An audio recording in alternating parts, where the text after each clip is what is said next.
자, 이제 4단원 마지막 수업 시작하도록 하겠습니다. 자, 우리가 지난 시간에는 광합성에 대해서 배웠죠? 이번 시간에는 광합성과 반대되는 과정인 식물의 호흡에 대해서 배워보겠습니다. 자, 광합성.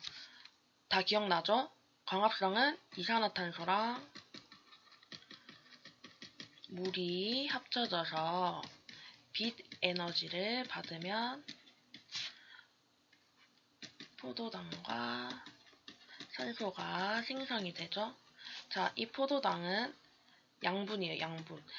동물로 치면 밥인 거죠. 자, 그러면 보세요. 식물의 호흡은 지금 광합성 과정과 정반대죠. 포도당과 산소가 이산화탄소랑 물로 분해되는 거예요. 이 과정에서 에너지가 방출됩니다. 그래서 굉장히 중요합니다. 에너지가 이렇게 방출되는 게 매우 중요해요. 우리도 에너지를 우리 몸에서 필요한 에너지를 만들잖아요. 식물도 식물이 살아가는데 필요한 에너지를 식물의 호흡을 통해서 만들어냅니다. 자, 우리가 또 하나 알고 있어야 되는 게 호흡의 증거가 되는 이산화탄소를 확인하는 실험. 얘는 어떻게 확인하냐? 석회수를 통해서 확인합니다. 석회수를 넣어주면 이산화탄소는 뿌옇게 변합니다. 자, 이 실험이 우리 문제에도 아마 나와 있을 거예요. 일단 알아두고 있으면 됩니다. 자, 그러면 자, 보세요. 우리가 광합성과 호흡은 반대잖아요. 그래서 광합성과 호흡의 관계에 대해서 잘 살펴봐야 돼요. 자, 얘는 낮이고 얘는 밤이에요. 자, 우리가 광합성 공부했던 것을 떠올려 봅시다. 광합성은 어디에서 일어난다 했죠? 엽록체에서 일어난다 했죠. 그리고 광합성을 하기 위해서는 빛이 필요해요. 기억나요? 빛이 필요했죠. 그러면 언제 일어날까? 빛이 있는 낮에 일어나겠죠? 이해했어요? 자, 그러면 호흡은 어떠냐? 호흡은 모든 세포에서 다 일어나요. 광합성은 엽록체에서 일어나기 때문에 무조건 엽록체가 있는 세포에서만 일어날 수 있어요. 그래서 엽록체가 있는 세포가 어떤 게 있었죠? 잎의 표피세포 이런 게 있었죠. 자, 근데 호흡은 모든 세포에서 다 일어나요. 잎, 뿌리, 줄기 모든 세포에서 호흡은 일어납니다. 그리고 호흡은 낮, 밤 상관없이 항상 호흡은 일어나요. 이해했나요? 자, 그러면 먼저 낮을 봅시다. 낮은 우리가 보면 광합성도 일어나고 호흡도 일어나요. 호흡도 일어나고 광합성 양도 일어나요. 근데 광합성 양이 더 많아요. 호흡도 일어나는데 광합성 양이 훨씬 많아요. 그래서 광합성은 뭘 흡수하죠? 이산화탄소를 흡수하고 산소를 방출하죠. 호흡은 산소를 흡수하고 이산화탄소를 방출할 겁니다. 자, 그럼 이 그림이 이해가 되나요? 광합성에는 이산화탄소가 필요해요. 이렇게 이산화탄소가 흡수되고 산소가 방출됩니다. 그러면 이 산소가 기공을 통해서 대기 중으로 나갈 수도 있지만 이 산소가 바로 호흡에 사용될 수도 있어요. 됐죠? 그러면 호흡을 통해서 산소가 흡수가 됩니다. 그러면 이산화탄소를 방출하겠죠?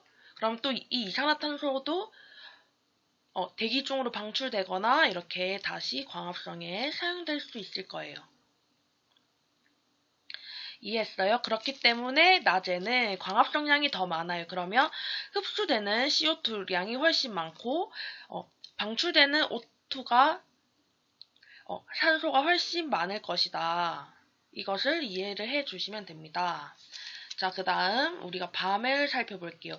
광합성은 낮에만 일어난다고 했어요. 그러면 호흡은 밤에도 일어나죠? 그러면 얘는 호흡량이 광합성량에 비해서는 훨씬 많을 거예요.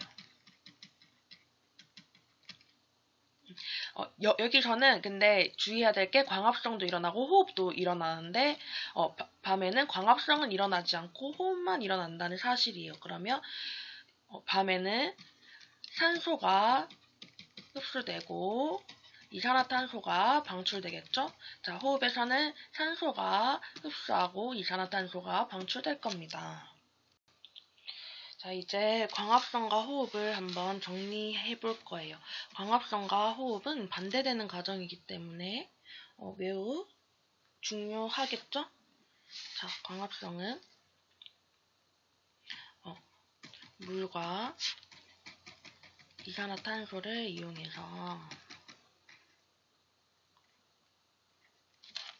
이용해서 포도당과 산소를 만들어냅니다. 어디서? 엽록체에서. 그리고 뭐가 필요하다? 빛 에너지가 필요하다. 빛 에너지가 얘는 포도당이라는 화학 에너지로 저장이 된다. 자, 얘가 무슨 반응? 광합성. 그리고 이렇게 반대로 되는 게 호흡이라고 했죠? 반대로 되는 게 호흡. 얘는 에너지를 어떻게 한다? 방출한다. 이 방출된 에너지가 필요한 식물의 세포 소기관에 가서 사용이 된다.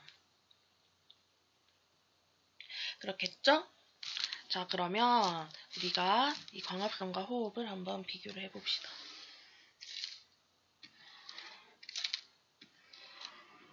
자, 광합성, 호흡. 자, 처음에 뭘 해볼까? 시간. 광합성은 빛이 필요하기 때문에 얘는 낮에만 돼요. 근데 호흡은 항상 일어납니다. 항상. 그리고 반응물과 생성물이 반대된다는 거는 우리가 그냥 볼 수 있을 것 같고, 그 다음에 양분. 얘는 합성, 생성이 되고, 맞죠? 포도당이라는 양분이 생성이 됐잖아요. 그리고 세포 호흡은 어떻게 된다? 분해된다. 포도당이 분해가 된다. 그리고 에너지는 광합성은 저장. 포도당이라는 화학 에너지로 저장을 한 거겠죠? 자, 그러면 호흡은 에너지를 생성 이렇게 해도 되고 방출 이렇게 해도 됩니다. 자, 됐나요?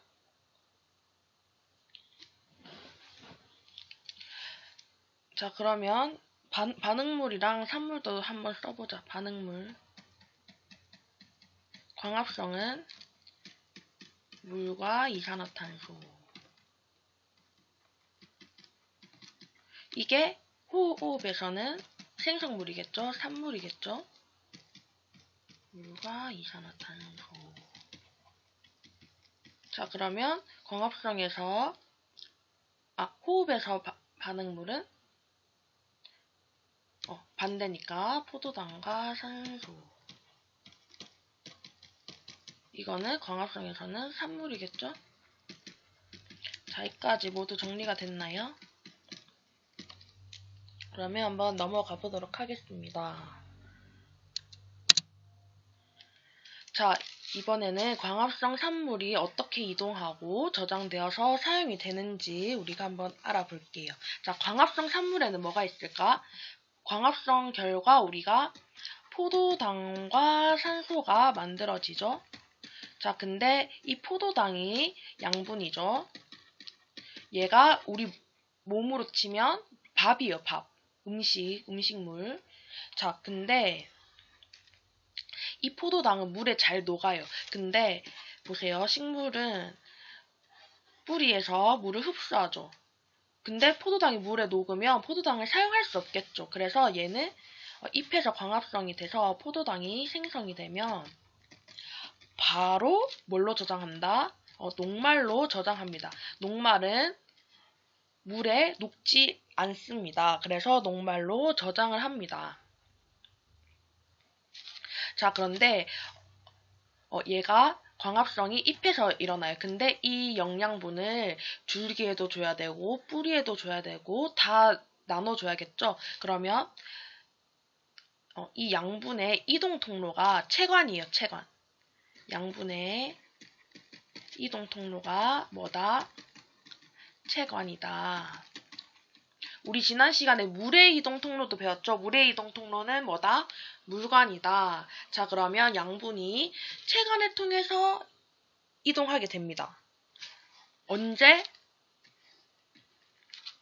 밤에. 체관의 형태로. 왜 밤이냐면 밤에는 광합성이 일어나지 않잖아요. 그래서 광합성이 일어나지 않는 밤에 포도당이 녹말로 저장된 영양분을 이동을 하게 돼요. 근데 녹말의 형태로는 이동을 하지 못해요. 무슨 형태로? 설탕의 형태로만 이동이 가능합니다. 무슨 형태? 설탕의 형태로 이동합니다. 저장은 녹말로, 이동은 설탕으로. 이해했어요? 네, 그리고 다음으로는 우리가 광합성 산물의 저장 형태에 대해서 배워볼 거예요. 이 양분이 어떤 형태로 저장이 되냐. 자, 어떤 형태로 저장이 되냐면 포도당, 녹말, 단백질, 지질, 설탕의 형태로 저장이 돼요. 어디에서?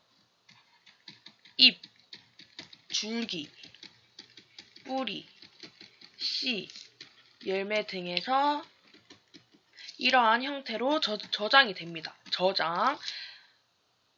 여기에서 이러한 형태로 저장이 됩니다. 자, 우리가 교과서 142쪽에 보면 알 수 있어요. 자, 먼저 녹말로 저장되는 거. 딱 보면 보이죠? 감자.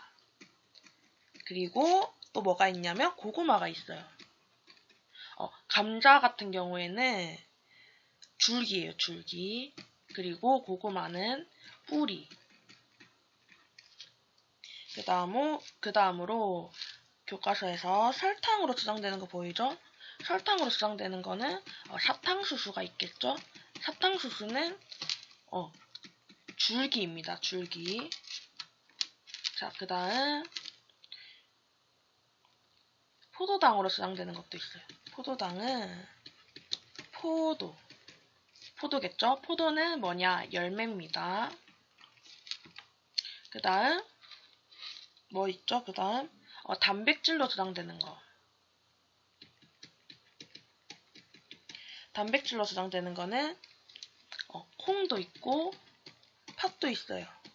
둘 다 C의 형태겠죠? 그 다음 지방이라 해도 되고 지질이라고 해야 돼요. 지방의 형태로 저장되는 것은 깨입니다. 깨도 C예요. 자, 여기에 대해서 우리가 이해를 해주면 됩니다.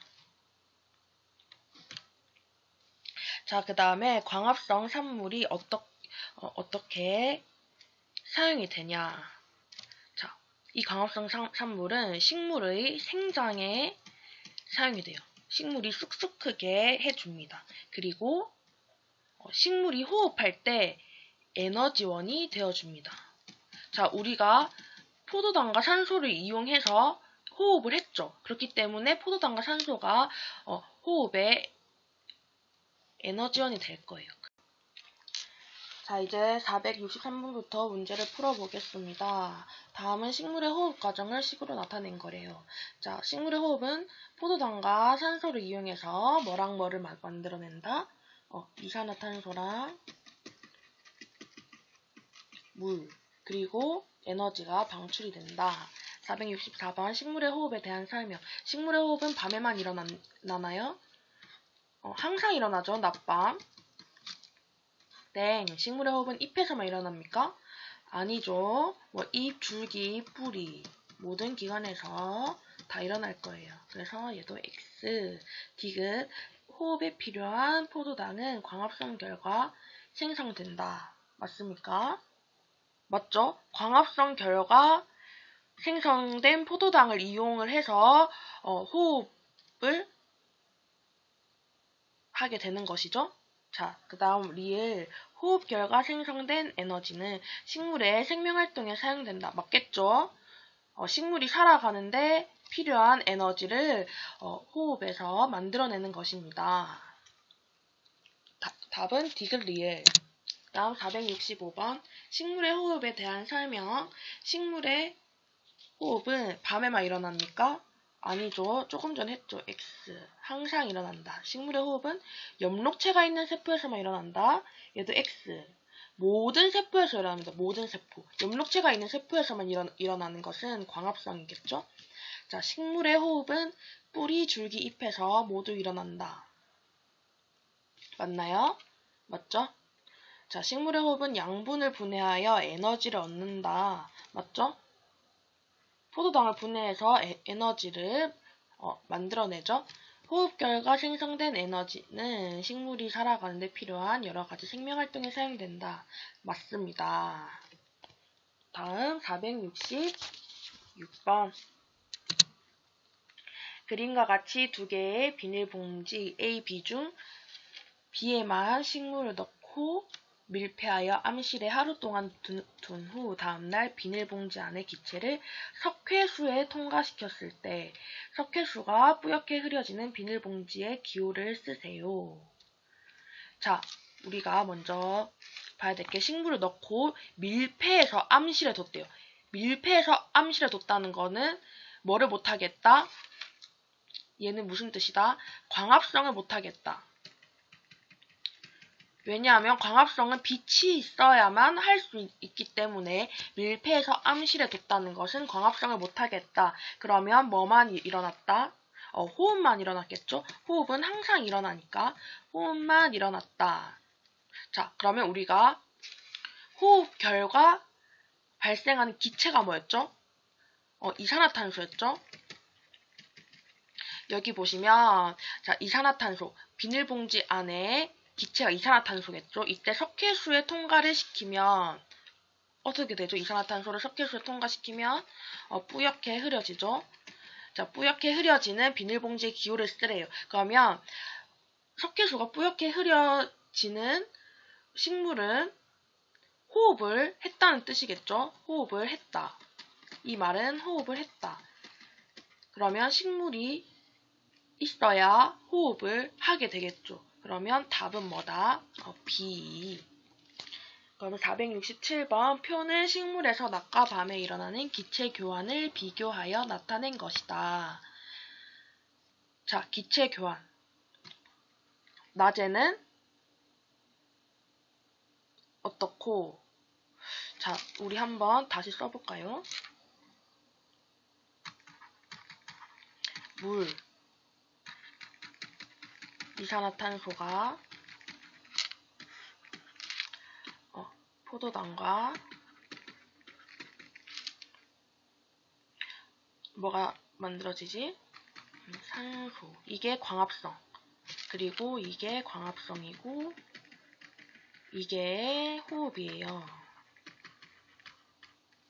자, 근데 낮에는 광합성이 더 활발해져 있어요. 호흡보다. 그러니까 호흡은 낮과 밤에서 항상 일어나는데 낮에는 광합성 양이 너무 많아서 호흡량보다 광합성 양이 많은 거예요. 그러면 광합성 결과 우리가 산소를 방출하죠. 산소를 방출하고 뭐를 흡수한다? 이산화탄소를 흡수한다.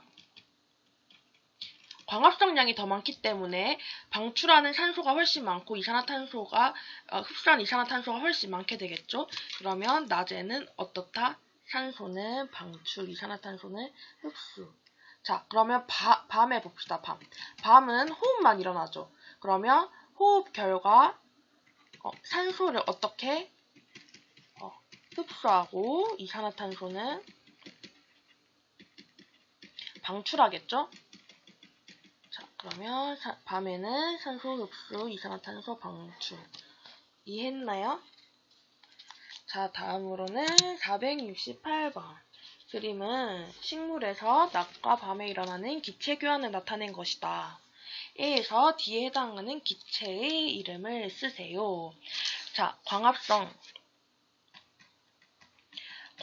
결과 필요한 기체는 뭐예요? 이산화탄소가 필요하죠. 이산화탄소 흡수. 뭐 방출? 산소 방출. 자, 호흡은 산소 흡수. 이산화탄소 방출입니다. 자, 그러면 먼저 낮을 봅시다. 낮에는 광합성량이 호흡량보다 많다 했죠. 그래서 이렇게 화살표가 두꺼운 게 더 양이 많다는 뜻이에요. 자, A는 뭐겠어요? 호흡에서 방출되고 광합성에서는 흡수되는 거. A는 뭐다? 이산화탄소겠죠? B는 광합성 결과 방출되고 호흡 때 흡수하는 거. 얘는 산소. 맞죠? 자, 밤에는 어떻다? 밤에는 호흡만 일어난다. 자, 호흡만 일어나요. 자, 그러면 산소를 흡수하겠죠? 산소를 흡수하고 이산화탄소를 방출할 거예요. 그러면 C가 이산화탄소, D는 산소겠죠? 자, 다음으로 넘어가 보겠습니다. 469번 광합성과 호흡에 대한 설명. 광합성은 엽록체에서 일어나고 호흡은 살아있는 모든 세포에서 일어난다. 이거 매우 중요하죠? 맞습니다. 광합성 과정에는 산소를 흡수하고 이산화탄소를 방출합니까? 아니죠. 이산화탄소를 흡수하고 산소를 방출하겠죠. 호흡 과정에서도 산소를 흡수하고 이산화탄소를 방출합니다. 그래서 틀렸다. 자, 광합성은 양분을 분해하는 과정일까? 합성하는, 생성하는 과정이겠죠? 광합성 결과 우리가 포도당이 만들어지기 때문에 포도당이 양분이에요. 포도당을 합성을 하는 것이 광합성이에요. 그러면 호흡은 양분을 분해하는 과정이죠. 분해해서 에너지를 만들어내는 과정입니다. 그래서 얘도 X. 4번은 광합성은 에너지를 저장하는 과정. 맞죠? 포도당이라는 화학 에너지로 저장하는 과정이고 호흡은 에너지를 방출하는 과정입니다. 맞죠? 자, 다음 470번 광합성과 호흡을 비교했대요. 자, 광합성은 뭐가 있는 세포에서 일어난다? 엽록체가 있는 세포에서 일어나고 호흡은 살아있는 모든 세포에서 일어납니다. 에너지 관계, 광합성은 에너지를 저장합니다. 포도당이라는 화학 에너지의 형태로 저장하고 호흡은 에너지를 방출한다, 생성한다, 뭐 이렇게 쓰면 되겠죠? 자, 필요한 물질. 호흡 때는 포도당과 산소가 필요하죠. 광합성 때는 뭐가 필요할까요? 이산화탄소랑 물이 필요합니다. 다음으로 넘어갑시다. 471번. 자, 광합성으로 만들어진 양분에 대한 설명으로 옳은 것은 양분은 주로 잎에서 만들어지고 줄기를 통해 이동한다. 맞습니까? 맞죠? 여기서 말하는 양분이 포도당이잖아요. 이 포도당은 잎에서 만들어지죠. 잎에 엽록체가 많은 세포가 있기 때문에. 그리고 이 잎에서 포도당이 만들어지면 녹말로 저장을 합니다. 그리고 줄기를 통해서 이동하는 것은 뭐다? 설탕의 형태로 줄기를 통해 이동하겠죠. 줄기에 무엇을 통해서? 체관을 통해서. 자, 줄기를 통해 이동한 양분은 모두 저장됩니까? 모두 저장되지는 않아요. 필요하면 뭐 쓰고 사용이 될 수도 있고 저장이 될 수도 있고 그렇겠죠? 자, 3번 식물체에서 양분이 저장되는 장소는 오직 뿌리뿐이다. 맞나요? 아니죠. 아까 했죠? 뭐뭐뭐 있었죠? 잎, 줄기, 뿌리, 씨, 열매. 우리가 자주 먹는 감자만 해도 줄기예요, 줄기. 다음으로 4번. 광합성으로 만들어진 양분 중 남은 것은 녹말, 포도당, 단백질, 지방 등으로 바뀌어 저장된다. 맞습니다. 맞아요. 자, 여기까지 우리가 식물과 에너지 파트의 학습지도 모두 풀었습니다. 자, 수업을 끝내기 전에 여러분들이 공통적으로 전기에 대한 질문을 많이 주었습니다. 그래서 선생님이 오메 법칙과 관련된 것을 한번 다시 정리를 하고 넘어가도록 하겠습니다. 자, 우선 전구가 한 개가 연결되어 있을 때 이렇게 생겼겠죠? 그리고 직렬 연결을 해볼게요.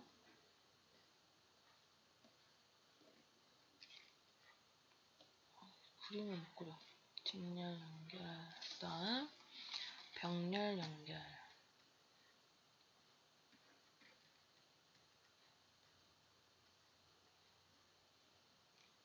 자, 그거 질문한 친구들도 있어요. 전구가 저항입니까? 네, 전구가 저항입니다.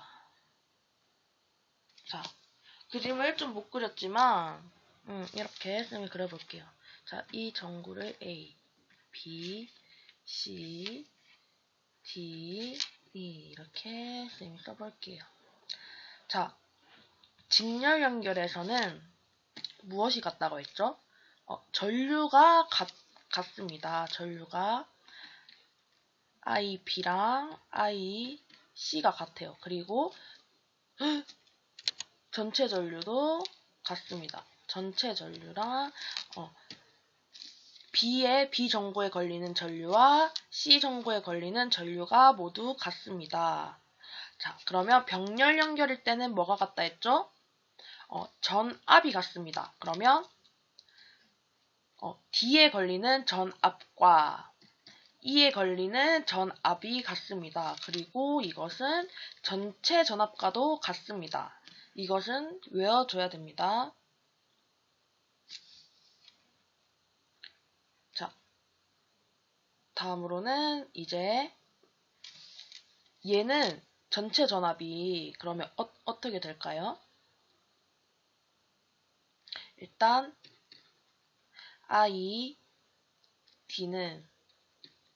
I는 R분의 V 이거 기억나요? 그러면 R 1분의 V는 다 똑같으니까 그냥 V 이렇게 쓰고 E는 어떻게 된다? R 이거 RT겠지? I 2분의 V 이렇게 되겠죠? 다음 직렬 연결의 전체 전압은 V는 IR 해주면 되겠죠?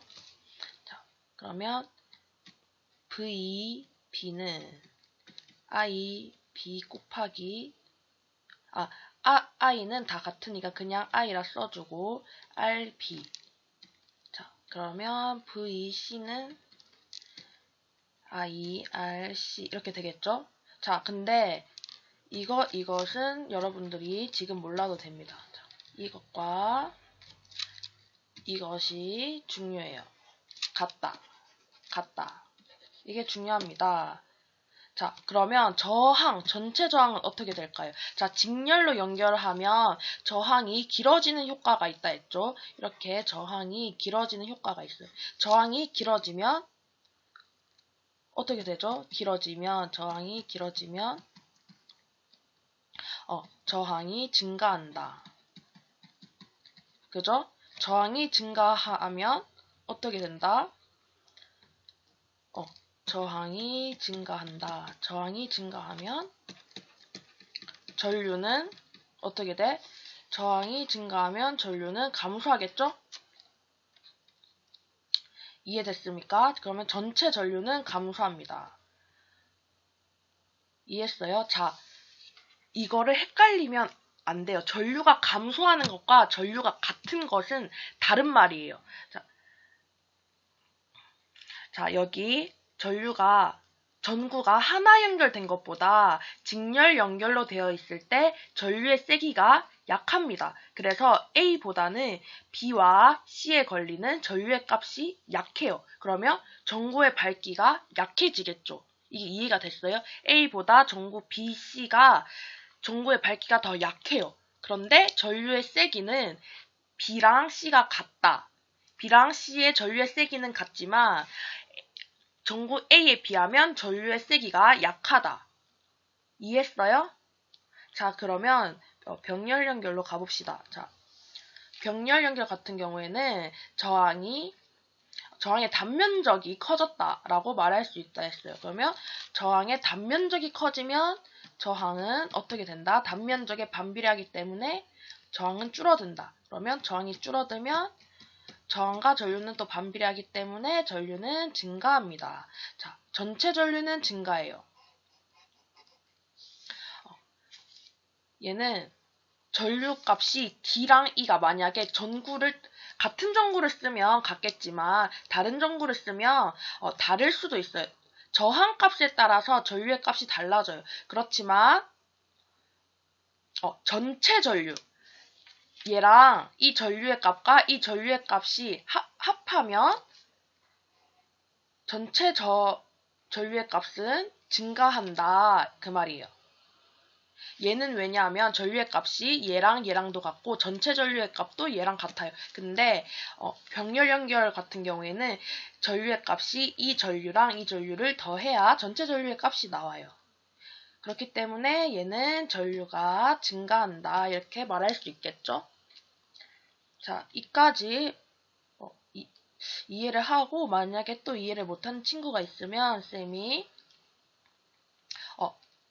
그 단톡방 말고 오픈 채팅방 주소를 위두랑에 공지를 했거든요. 이해 못한 부분이 있으면 오픈 채팅방으로 선생님께 질문을 할 수 있도록 합니다. 그리고 여러분 하만 풀지 말고 중하 모두 풀도록 해요. 중하 모두 풀고 다음 수업 시간에 중 문제 중에서 여러분들이 조금 어려운 문제를 선생님께 질문하면 문제를 풀어주실 겁니다. 자, 그러면 수업을 여기서 마치겠습니다. 여러분 열심히 공부하세요.